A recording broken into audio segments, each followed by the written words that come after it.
in. And I'll start comparing data with highways. And you can consider sometimes that data and internet is like critical infrastructure, or it's infrastructure. And infrastructure, like highways, are providing economic growth. They're providing connections between people, between institutions. But it's a very interesting fact that sometimes a society is also governed with terms of security. And I've discovered that in Romania, in the security strategy, there is a thought that highways can also be very useful for invading a country. So when you have tanks and some invader wants to attack a country, highways are very useful to get there and occupy the capital, or cross the, or cross the mountains, because sometimes in Romania people discuss why don't we have a highway crossing the mountains. So that's an answer, because sometimes it's very good to ask questions and try to find answers. And also I had the chance several years ago, in 2012 I think, to be present in another format, similar format, with people talking security. And they were discussing also big data and open data. And at that time, one of the key persons invited said, okay, Romania is very safe because we're not digital, we're not online, so maybe we shouldn't focus on developing. It's like the highways. We shouldn't focus on building highways because there's risk of being invaded. Maybe we shouldn't focus on developing open data and open government because it's the risk of being attacked. So therefore, these are ideas. And all the time and every day, I also try to think of ideas and how to change a paradigm and come up with new ideas and present those ideas to the society. So my first idea was, okay, if there's a security threat of putting data online, maybe we should invest more in cybersecurity. And we should allocate more money on cyber. And we should allocate more money and train more people in understanding the data, in developing applications based on data, and build a digital and competitive society. But every time, and this is, I think it's a very important message, all it has to do with politics and with the political elite. And for this, and for innovation in a society, you need innovative political leaders or political leaders with the vision. And sometimes they're very hard to find. But it's important to find them. And also it's important to find them in different parties. Either they're in the left parties or right-wing parties. And it's important to engage with them. I'm civil society, and I'm not afraid to say that sometimes I meet with people in politics and I try to tell them about open data. I'm not one of the guys that are criticizing politicians for not doing something. I'm one of the guys demanding for politicians and for people in government to do something. And for this, you need to sometimes to motivate them. And this is why I'm telling Radu Pochiu he's doing a great job. And we need to have more people like Radu Pochiu in government. But I also demand that we need more open data. We need more open government. So we need more in doing so. And I usually say to these types of meetings that I'm one of the guys of the citizens that would pay more from his taxes in order to have digital government and in order to have more cybersecurity. And this is another issue I want you to reflect upon. Sometimes in matters of cybersecurity, people are focused on governmental structures, for governmental emails. But my emails are on Gmail and on Yahoo. And I have a Facebook account, and I'm in Romania. So if there's an attack, imagine that I can be like right now, I'm wide open. So I do want the government to take more into account that these are real needs, because 90% of the population is using open services. So the key idea here is that you need to have a debate within the elites, the political elites, and for this you need to empower them, or to meet with them and to present them open data. And I'm happy that in Romania there is also a new wave of politicians, or there are politicians also in the left-wing party or in the right-wing party that are interested in open data. Because there is another thing I've discovered. I've discovered that in the last elections that more young people are going to vote, and they're demanding more digital services from the government. So I think that open data and open government also has a very important political importance and can provide votes in the future. So the future voters will respond to open data and open government. And it's a matter of time in a political campaign when we'll have leaders, political leaders, saying, I'll provide digital services in my community. And people say, yes, finally, we wanted this for 20 years. Finally, someone got it.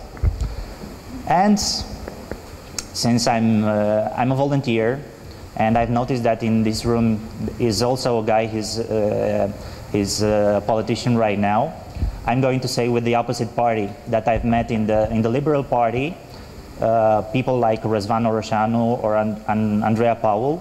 They're both with experience in writing laws and facilitating laws for open data, but also right now in the governing party right now.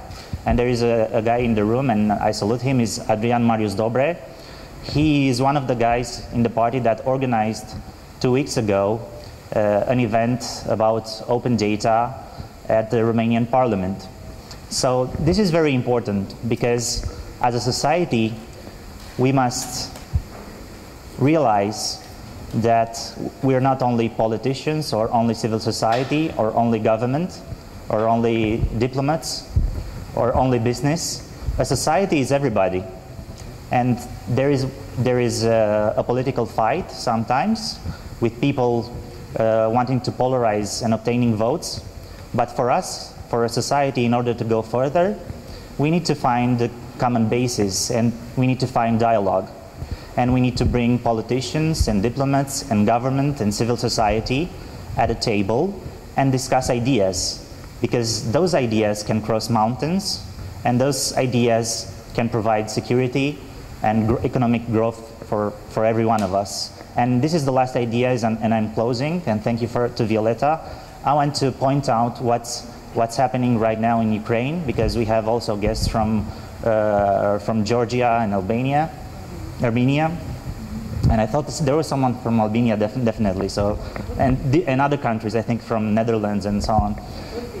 And what I want to point out, that what's happening right now in Ukraine in terms of a failed state, it's happening because of the lack of transparency and data. When there is no data, when there is no transparency, no democracy, oversighting data in government, there is a high risk of security. So imagine that you have that model of failed state, and you have also the tools, the opportunity right now, the know-how to build a better world and a better democracy. And I'm very happy to be here this morning, and I congratulate you in your efforts in your countries, and I congratulate also the guys working in Romania for building an open government. And the last thing I want to say is that you should look at open government as a state of mind, where everything is open and we are the government. Thank you. Mulțumesc, Bogdan. Mulțumesc foarte mult. Chiar dacă ne-a spus când am pregătit evenimentul că nu ține neapărat să vorbească, o să-i cer scuze și nu o să scape de mine. Mă refer la Vlad Ușance. Te-aș ruga frumos să ne spui câteva cuvinte, Vlad. Mai precis, știi ce m-ar interesa? Să concentrezi intervenția ta și încă o dată îmi pare rău că ne-ai spus că nu știi neapărat și noi ne-am permis să te punem pe agenda, așa că acum ne ierți și o să accepți provocarea noastră. Vlad Tăușance este cel care s-a ocupat de social media communication pentru candidatul Klaus Iohannis. Este cel care a gestionat un fenomen de comunicare.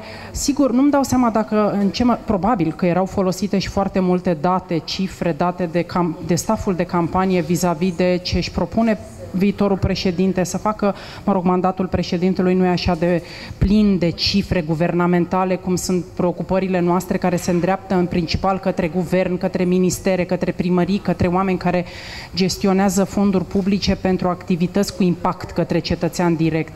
Dar aceasta ar fi provocarea mea către tine mai departe. Ți se pare că social media în acest moment, pe comunitățile acestea interesate de aceste teme de discuție, de guvernare, de administrație publică, este destul de subțire, cât o fi ea, în sensul de vehiculează mai degrabă niște, nu știu, niște chestiuni comune sau începe să prindă consistență rulând niște informații despre ce se întâmplă sau lumea e obosită, nu mai stă să citească cifre. Cum vezi acest fenomen lipit la preocupările noastre de a pune presiune pe guvern să scoată în afară într-un format pe gustul și ușor de accesa, că deși noi la IPP, te rog să mă crezi că încă mai trăim experiența linsului la hârtii și prelucratului de informații și cădem lați, nu mai avem capacitatea să concentrăm și să comunicăm simplu cât să înțeleagă oamenii. Deci simți că sunt încă două lumi între cei care, iată, caută să deschidă guvernul cu instrumente și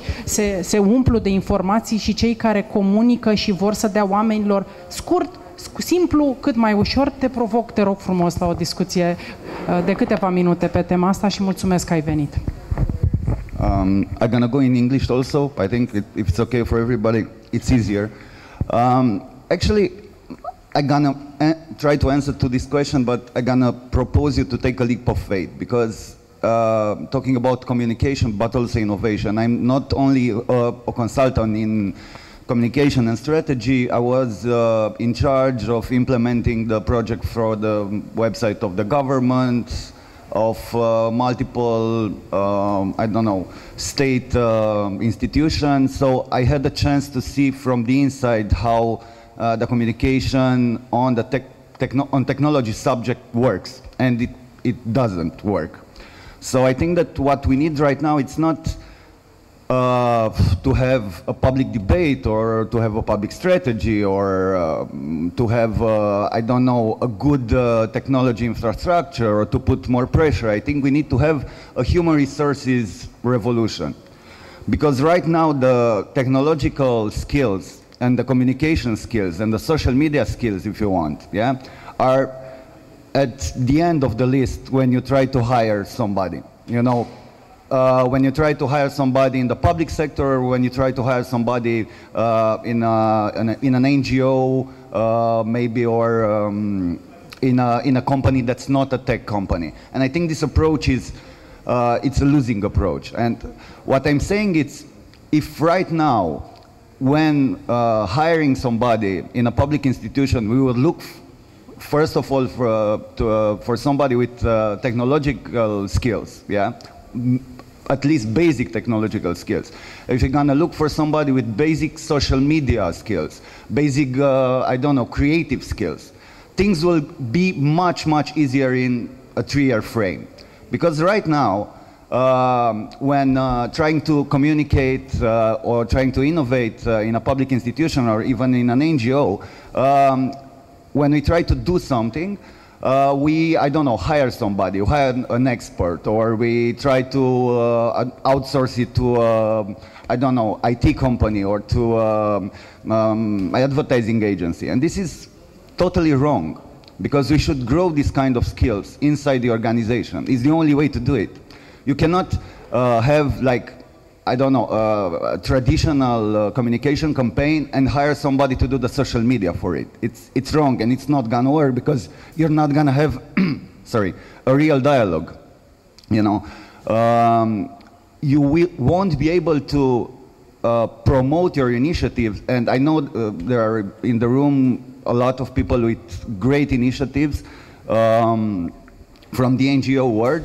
If you don't build your NGO or your organization around these communication skills. So I think the successful advocacy efforts or the successful, I don't know, pressure from the civil society that we've seen in the last 2 years were the efforts when the core of the organization, I'm talking about Unit Salvăm, for example, yeah, the core of the organization were people with communication skills and people with technological abilities. I think Funky Citizen, it's a very good example of an NGO or a project who can be very visible and in the meantime very, I don't know, relevant in the public space, because the people who are active in this NGO are people with communication skill and with technological skills. The same goes for the public institution.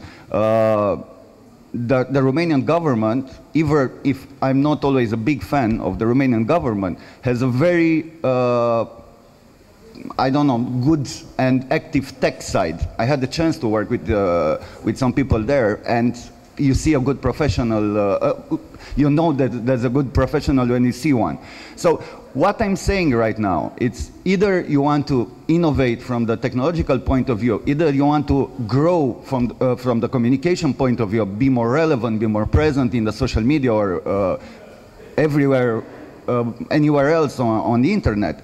You should not focus on implementing a program or buying a strategy or I don't know, or contacting an expert or outsourcing this. You should be focusing on the quality of the human resources in your institution. And you should be hunting and headhunting for specialists. And you should be screening the vocational skills of your employees. Maybe you have good photographers in your company that can help you communicate. Maybe, I don't know, the office manager is very good at writing code or has basic, I don't know, technological skills. This is very, very important.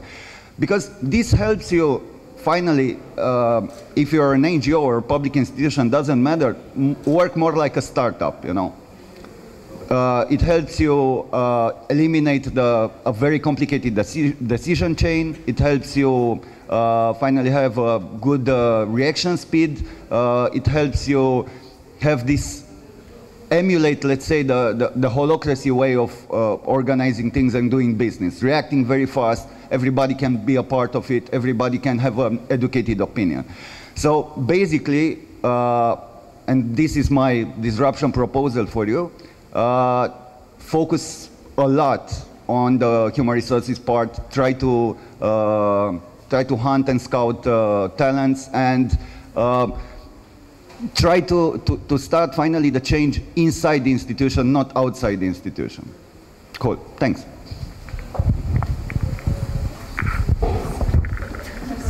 Yeah, I will disagree with Vlad, of course.